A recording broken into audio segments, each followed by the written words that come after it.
जय श्री कृष्णा दोस्तों। श्रीमद् भगवद गीता का संपूर्ण सार अध्याय 1 से 18 सरल भाषा में सुनते हैं और समझते हैं और आपने जीवन में सफलता प्राप्त करते हैं।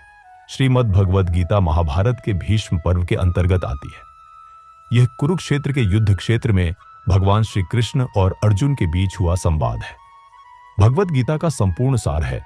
इसमें जीवन, धर्म, कर्म, आत्मा, मोक्ष, भक्ति, ज्ञान आदि का विस्तार से वर्णन है। दोस्तों, अनमोल सारथी यानी आप हमसे नहीं जुड़े हैं तो आप अवश्य हमसे जुड़े भगवद गीता का संपूर्ण ज्ञान अध्याय, श्लोक और सार हिंदी सरल भाषा में विस्तार रूप से लेकर आते रहते हैं। श्रीमद् भगवद गीता का संपूर्ण सार आइए सुनते हैं और समझते हैं। कुरुक्षेत्र में युद्ध शुरू होने से पहले अर्जुन अपने रिश्तेदारों, गुरुओं और मित्रों को देखकर दुखी हो जाते हैं। वे सोचते हैं कि अपनों को मारकर राजपाट पाना व्यर्थ है। उनका मन कमजोर हो जाता है और वे युद्ध करने से इनकार कर देते हैं। श्री कृष्ण अर्जुन को समझाते हैं कि आत्मा अमर है, शरीर नश्वर है। वे सच्चे धर्म का पालन करने और अपना कर्तव्य निभाने की सीख देते हैं। श्री कृष्ण बताते हैं कि जो कर्म बिना स्वार्थ के किया जाता है वही श्रेष्ठ होता है। भगवान कहते हैं कि कर्म करना ही मनुष्य का धर्म है। बिना किसी फल की चिंता किए कर्म करते रहना चाहिए। आलस्य और संन्यास से जीवन सफल नहीं होता, बल्कि सही कर्म करने से मोक्ष की प्राप्ति होती है। श्री कृष्ण बताते हैं कि वे समय समय पर धर्म की रक्षा के लिए अवतार लेते हैं। सच्चा ज्ञान वही है जो मनुष्य को कर्म में आसक्त हुए बिना कर्म करने की प्रेरणा दे। भगवान कहते हैं कि सच्चा संन्यास वही है जो फल की इच्छा किए बिना कर्म करता है।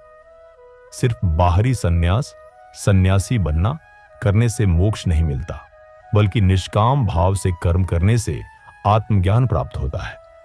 ध्यान योग से मन को नियंत्रित कर परमात्मा में स्थिर किया जा सकता है। श्री कृष्ण बताते हैं कि सबसे श्रेष्ठ योगी वह है जो भक्ति और प्रेम से भगवान को याद करता है। भगवान कहते हैं कि वे ही संपूर्ण सृष्टि के कारण हैं। संसार में जो भी होता है वह उनकी इच्छा से होता है।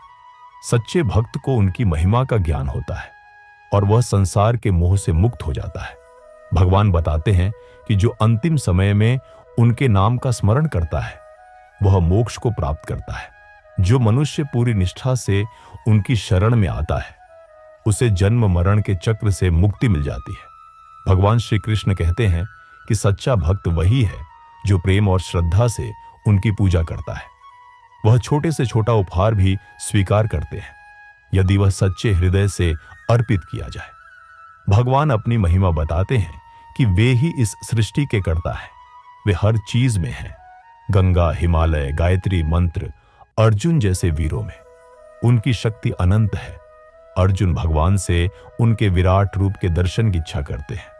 श्री कृष्ण उन्हें अपना दिव्य रूप दिखाते हैं जिसमें संपूर्ण ब्रह्मांड समाया हुआ है। यह रूप देखकर अर्जुन भयभीत हो जाते हैं और श्री कृष्ण की शरण में आ जाते हैं। भगवान बताते हैं कि भक्तिपूर्ण प्रेम ही उन्हें सबसे प्रिय है।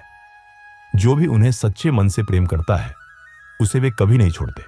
भगवान बताते हैं कि यह शरीर नश्वर है लेकिन आत्मा अमर है। जो आत्मा का ज्ञान प्राप्त कर लेता है वह मोह माया से मुक्त हो जाता है। भगवान संसार में मौजूद 3 गुणों सत्व, शुद्धता, रजस, क्रियाशीलता और तमस, अज्ञान का वर्णन करते हैं। मनुष्य को सत्व गुण को अपनाकर मोक्ष की ओर बढ़ना चाहिए। भगवान बताते हैं कि वे ही इस संसार के परम पुरुष, पुरुषोत्तम हैं। जो उनकी शरण में आता है वह जन्म मरण के चक्र से मुक्त हो जाता है। भगवान 2 प्रकार के स्वभावों का वर्णन करते हैं। दैवी स्वभाव सत्य, प्रेम, करुणा और आसुरी स्वभाव क्रोध, लोभ, अहंकार। जो दैवी गुणों को अपनाता है वह भगवान के समीप जाता है। भगवान बताते हैं कि श्रद्धा भी 3 प्रकार की होती है। सात्विक, शुद्ध, राजसिक, स्वार्थी और तामसिक, अज्ञानपूर्ण। जो सात्विक श्रद्धा से यज्ञ, दान और तप करता है वही मोक्ष को प्राप्त करता है। भगवान श्री कृष्ण अर्जुन को समझाते हैं कि सब कुछ त्याग कर बस उनकी शरण में आ जाओ, वे तुम्हें मुक्ति देंगे। निष्काम भाव से कर्म करने और पूरी श्रद्धा से भक्ति करने से मोक्ष प्राप्त होता है। अर्जुन अपने मोह से मुक्त हो जाते हैं और युद्ध के लिए तैयार हो जाते हैं। कर्तव्य का पालन करें, बिना फल की चिंता किए अपना कर्तव्य निभाएं। आत्मा अमर है, शरीर नश्वर है, लेकिन आत्मा कभी नष्ट नहीं होती। भगवान की शरण में जाएं। सच्ची भक्ति से भगवान को प्राप्त किया जा सकता है। मोक्ष ही अंतिम लक्ष्य है। मोह माया से मुक्त होकर भगवान में लीन हो जाना ही जीवन का अंतिम उद्देश्य है। कर्म करो, फल की चिंता मत करो, यही गीता का सबसे बड़ा संदेश है। जय श्री कृष्णा। दोस्तों, आज हम लोग इस वीडियो के माध्यम से श्रीमद् भगवत गीता का संपूर्ण सार बिल्कुल सरल भाषा में सुने और समझे। अगले वीडियो के माध्यम से श्रीमद् भगवत गीता का संपूर्ण अध्याय और श्लोक के बारे में जानेंगे। दोस्तों, जय श्री कृष्णा।